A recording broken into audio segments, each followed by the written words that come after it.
जा सके। इसके लिए यह जरूरी है कि हम अपने शहरों को जीवन के दीर्घकालिक रास्तों के केंद्र के रूप में देखें, जिसमें सभी के लिए, विशेषकर महिला और युवकों के लिए अवसर उपलब्ध हो। ऐसा होने के लिए शहरी नियोजन का सामान्य दृष्टिकोण का चलाना संभव है और इसके लिए हम ऐसे कुछ संगठनों का गठन करेंगे जो कि शहरी क्षेत्रों में क्षमता विकास, नियोजन, कार्यान्वयन और प्रशासन के बारे में सिफारिशी करेगा। शहरी क्षमता निर्माण के लिए राज्यों को सहायता प्रदान की जाएगी। भवन संबंधी उपनियमों के आधुनिकीकरण, टाउन नियोजन योजनाएं, परिवहन उन्मुखी विकास लागू किया जाएगा। इससे जन परिवहन व्यवस्थाओं के साथ लोगों के रहने और निकटता से कार्य करने संबंधी सुधार होंगे।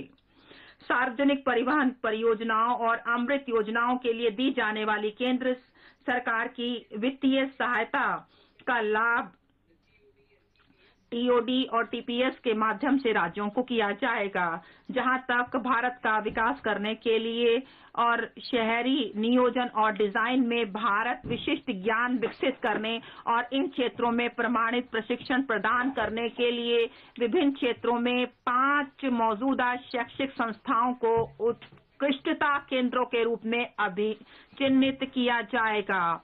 इन केंद्रों को प्रत्येक के लिए 250 करोड़ रुपए की दायी निधि प्रदान की जाएगी।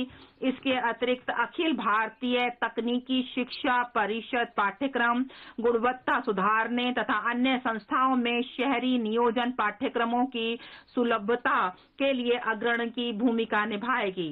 हम शहरी क्षेत्रों में सार्वजनिक परिवहन के उपयोग के रूपांतरण को बढ़ावा देंगे। इसे स्वच्छ तकनीकी और शासन समाधानों, विशेष शून्य जीवाश्म ईंधन नीति और ईवी वाहनों के साथ आवागमन जोन द्वारा संपूरित किया जाएगा।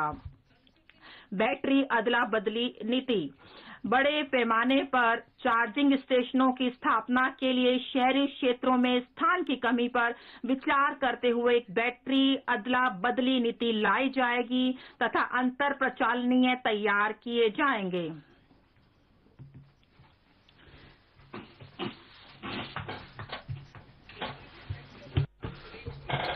निजी क्षेत्र को एक सेवा के रूप में बैटरी अथवा ऊर्जा के लिए धारणीय और नव प्रवर्तनकारी व्यवसाय मॉडल विकसित करने के लिए प्रोत्साहित किया जाएगा।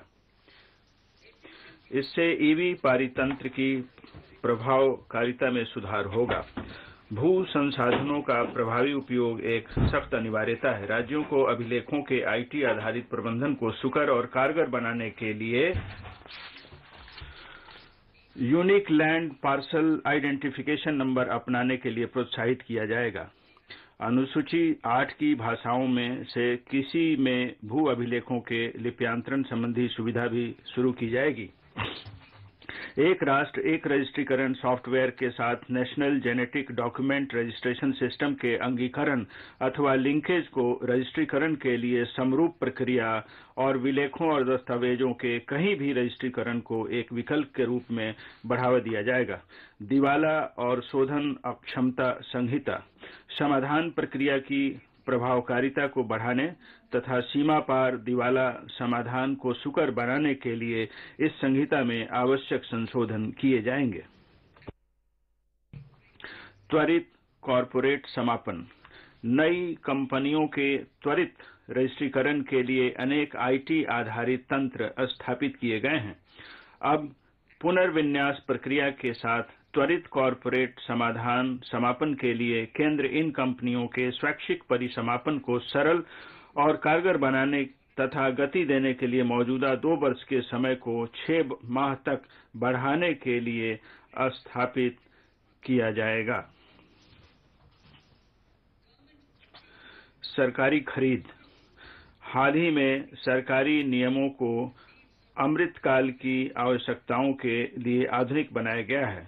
नए नियमों को विभिन्न हितधारकों से प्राप्त इनपुटों से लाभ मिला है। आधुनिक बनाए गए नियम जटिल टेंडरों के मूल्यांकन में लागत के अलावा पारदर्शी गुणवत्ता मानदंडों के उपयोग को अनुमति देते हैं। चालू बिलों के 75% के भुगतान हेतु अनिवार्य रूप से 10 दिन के भीतर और समझौते के माध्यम से विवादों के निपटारे को प्रोत्साहित करने के लिए प्रावधान किए गए हैं।